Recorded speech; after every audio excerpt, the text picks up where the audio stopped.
नमस्कार, वास्तु लिविंग में आप सभी दर्शकों का बहुत बहुत स्वागत है। मैं हूं विकास नांगिया। दर्शकों, आज हम अपने स्टूडियो से कहीं दूर न्यू जर्सी से बाहर हमारी वास्तु और फंक्शुई कंसल्टेंट पल्लवी छिल्लावाड़ा जी के होम टाउन ऑरलैंडो, फ्लोरिडा में हैं। इस सनशाइन स्टेट के बारे में आइए उनसे जानते हैं, यहाँ के रखरखाव के बारे में जानते हैं, ख़ास तौर पर जो बिल्डिंग्स का स्ट्रक्चर है, रेजिडेंशियल हो या कमर्शियल, उसके बारे में कुछ जानकारी प्राप्त करते हैं। पल्लवी जी, वास्तु लिविंग में आपका बहुत बहुत स्वागत।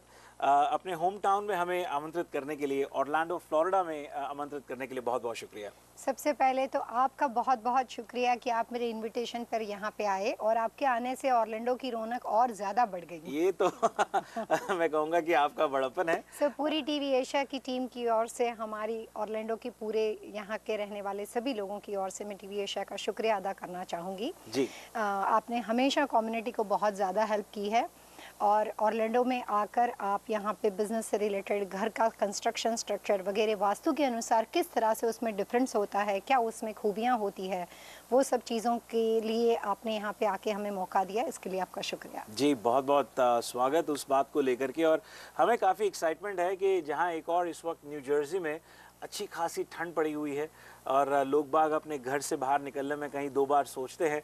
फ्लोरिडा का कुछ मौसम माहौल ऐसा है कि कोई घर में बैठना ही नहीं चाहता, क्योंकि अच्छी खासा वेदर है यहाँ पे और लोग एंजॉय करना चाहते हैं बाहर जा कर के।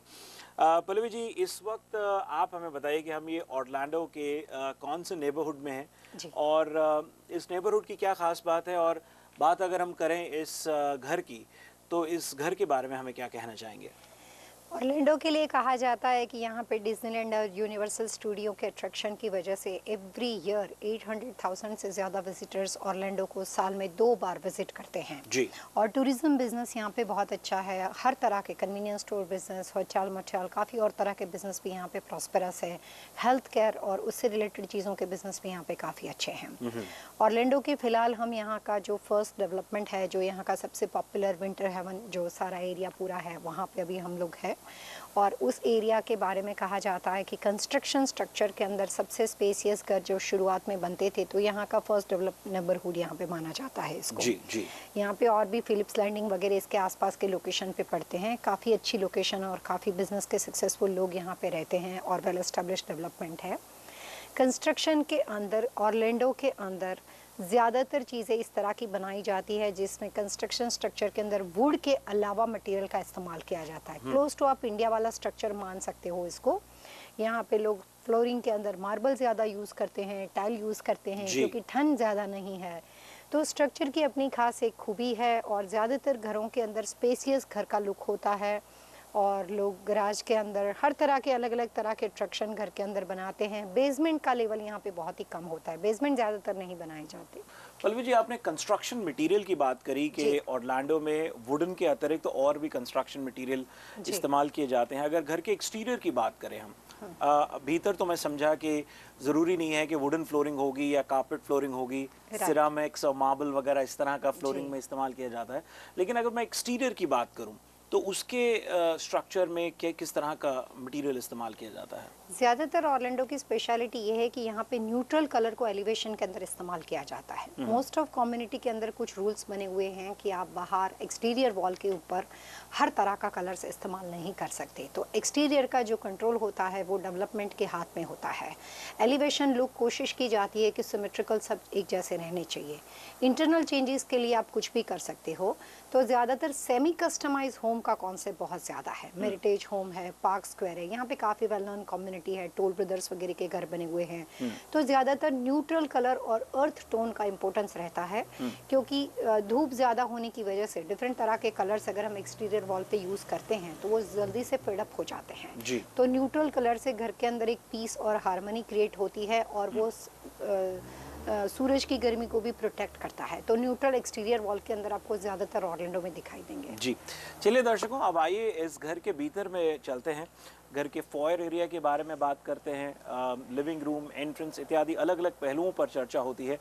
आप जाएगा नहीं, हमारे साथ बने रहिए। घर के भीतर हम पहुंचते हैं पल्लवी जी के साथ। आइए पल्लवी जी, हम आपके शहर ऑरलैंडो फ्लोरिडा में हैं और यहाँ का जो मैं देख रहा हूँ कि घर का भीतर का भी एक अलग ही तरह का थोड़ा सा जो डिफरेंस मैं देख रहा हूँ न्यू जर्सी, न्यूयॉर्क के घरों के मुकाबले। कुछ उसके बारे में बताइए। और ख़ास तौर पे मैं देख रहा हूँ कि जिस फॉयर एरिया में हम खड़े हैं एकदम डबल सीलिंग हाइट है और काफ़ी एक अलग सा फील होता है अंदर आते हुए, उसके बारे में कुछ बताइए। कंस्ट्रक्शन स्ट्रक्चर के अंदर डबल हाइट फॉयर तो आम तौर पे हर स्टेट के अंदर देखा जाता है, क्योंकि ये लेटेस्ट स्ट्रक्चर लेआउट के हिसाब से डबल हाइट के घर के होने से काफ़ी फ़ायदा होता है। जिस घर में फ़िलहाल हम खड़े हैं उस घर की खास बात यह है कि इसका फैमिली रूम भी डबल हाइट बनाया गया है और इसका फॉयर एरिया भी डबल हाइट बनाया गया है। ये घर का जो कंस्ट्रक्शन है ये नॉर्थ फेसिंग घर आपने देखा हुआ था जी। गराज कॉर्नर वगैरह उससे कम्प्लीटली अपोजिट यानी कि नॉर्थ ईस्ट डायरेक्शन में है। और जिस एंट्रेंस डोर से अभी अभी हम घर में दाखिल हुए हैं उसकी एंट्री जो है वो नॉर्थ वेस्ट दिशा की बनी हुई है जी। उसके बाद फॉयर के ख़त्म होने के साथ जो फैमिली रूम की शुरुआत होती है वो वास्तु अनुसार साउथ वेस्ट डायरेक्शन का बना हुआ इस घर का फैमिली रूम है। और इसकी खूबी ये है कि यहाँ से आप कंटिन्यूस अगर आप देखते हो तो आपको नॉर्थ वेस्ट, वेस्ट और साउथ वेस्ट कंप्लीटली यहाँ पे आपको डबल हाइट दिखाई देगा। तो वास्तु के नियमों के अनुसार जिस घर का साउथ वेस्ट कॉर्नर काफ़ी बड़ा, स्पेसियस और अच्छा होता है, डबल हाइट होता है, ऐसे घर के ओनर को वहाँ पे रहकर जो भी वो अपने काम में, जो भी वो जॉब करते हैं, बिजनेस करते हैं, अपने करियर के अंदर वो एक ख़ास तरह का मुकाम हासिल कर सकते हैं। और जैसे कहा जाता है कि स्काई हैव नो लिमिट, तो उसी के हिसाब से उनको आगे बढ़ने की हर तरह की अपॉर्चुनिटी ऐसे घर में खुद सामने से आके मिलती है। तो वास्तु के अनुसार डबल हाइट कंस्ट्रक्शन स्ट्रक्चर के वास्तु के प्रिंसिपल और नियमों के अनुसार क्या बेनिफिट है, वो सब बातों को समझकर जब कभी भी नया नया कंस्ट्रक्शन स्ट्रक्चर डिज़ाइन होता है तब उसमें वो सारी खूबियाँ डाली जाती थी। पुराने ज़माने में जो बड़े बड़े पैलेस और मेंशन बनाए जाते थे उसमें हमेशा घर का हर कॉर्नर ज़्यादा हाइट वाला, जो कि मोर देन 24 फीट या 20 फीट हाइट वाला रखा जाता है। लेकिन आम तौर पे जो कंस्ट्रक्शन होता है उसमें कुछ कॉर्नर को ही डबल हाइट बनाया जाता है। तो यहाँ पे एंट्रेंस से लेकर, गेस्ट एंट्रेंस से लेकर अप टू फैमिली रूम ख़त्म होने तक का पूरा एरिया ही डबल हाइट बनाया गया है। जी। डबल हाइट के अतिरिक्त एक और चीज़ जो मैंने नोट किया, डबल डोर भी है। जी। डबल डोर कई बार एक अलग फील देता है। हाँ एंट्रेंस में कई बार सिंगल डोर होते हैं। मेरे ख्याल स्पेस ही एक वजह है कि जिसकी वजह से लोग सिंगल डोर लगाते हैं, लेकिन अगर प्रोविजन हो तो डबल डोर मेरे को लगता है कि एक बेहतर होगा। क्यों ऐसा माना जाता है? देखने के अतिरिक्त उसके और क्या फ़ायदे हैं वास्तु अनुसार, उसके बारे में कुछ बताइए। जैसे डबल हाइट का मतलब होता है या डबल डोर का मतलब होता है कि एनर्जी जो है वो उस घर के अंदर मैक्सिमम आ सकती है। एनर्जी हवा है, एयर है। मेरे काफ़ी डॉक्टर क्लाइंट्स वगैरह हैं तो वो मुझे हमेशा बताते रहते हैं कि ईश्वर ने जो हमारे शरीर की रचना की है उसमें इंटरनल जो भी शरीर के पूरे अंदर का जो स्ट्रक्चर और स्टाइल बना हुआ है उसमें सारी चीज़ों के बीच में से कोई भी तरह की चीज़ ऐसी नहीं है कि किसी चीज़ को ब्लॉक करती हो। घर अंदर से पूरा शरीर जैसे खुला होता है और उसके अंदर जो भी तरह की चीज़ें, किडनी वगैरह हैं, जो भी तरह के पार्ट्स हैं वो सारे अलग अलग बने हुए हैं, लेकिन सर से लेकर पैरों तक उसका कनेक्शन पूरा खुला हुआ बना हुआ है। और इसीलिए कहते हैं कि हमारा शरीर जो है वो 9 दरवाज़ों वाला बना हुआ है। 9 डोर का मतलब होता है कि हमारे दोनों कानों से हवा जाती है, हमारे मुँह से हवा जाती है, हम जब सांस लेते हैं तो नाक से हवा जाती है, आंखों से हवा जाती है। तो अलग अलग तरह के शरीर के दरवाजों के माध्यम से अंदर से एयर सर्कुलेशन उसको मिलता रहता है।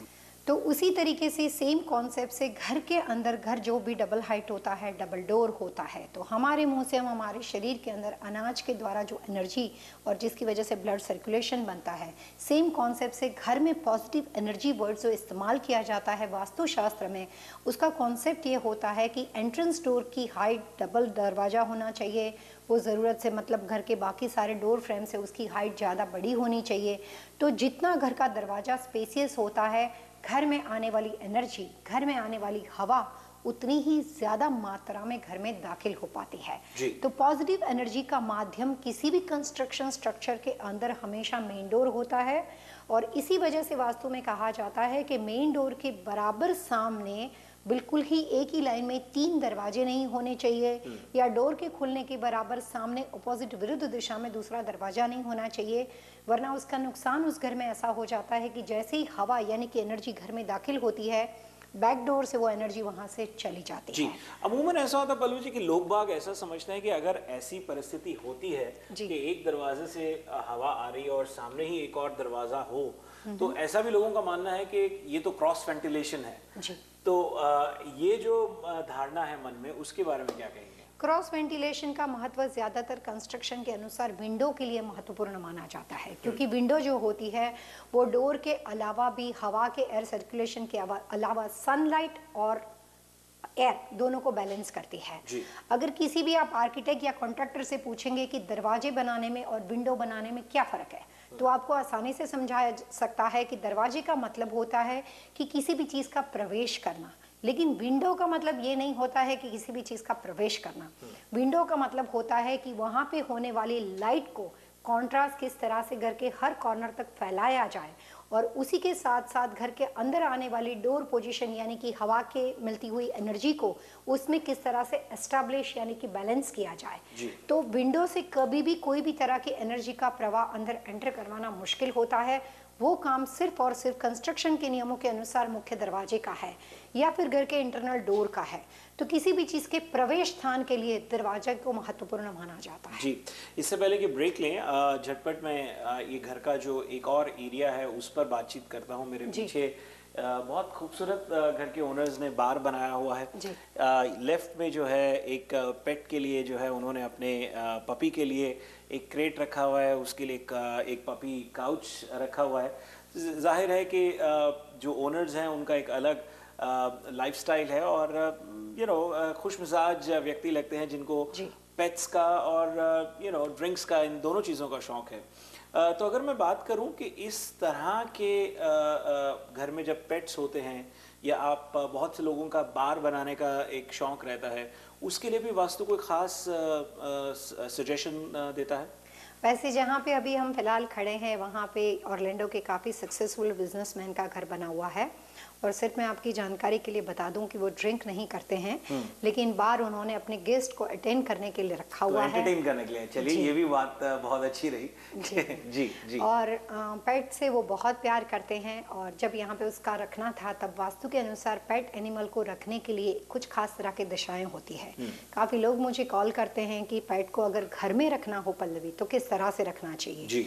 कुछ कंस्ट्रक्शन में कुछ लोग घर के बाहर हमेशा सिर्फ बैकयार्ड में पेट को रखते हैं, बट इन्होंने अपने पेट एनिमल के लिए यहाँ पे जिस दिशा में ये सारी व्यवस्था की है वो इस घर का नॉर्थ कॉर्नर है, तो यहाँ पे उसको रखने से उसके लिए दिशाओं वाइज वास्तु के अनुसार पेट एनिमल को रखने के लिए यह आइडियल पोजीशन थी, तो उन्होंने यहाँ पे उसके लिए व्यवस्था की हुई। दर्शकों, वास्तु लिविंग में अब वक्त तो चला है एक छोटे से ब्रेक का। इस वक्त हम ऑरलैंडो फ्लोरिडा में मौजूद हैं और ऑरलैंडो फ्लोरिडा के घर के इंटीरियर एक्सटीरियर के बारे में हम पल्लवी जी से चर्चा कर रहे हैं।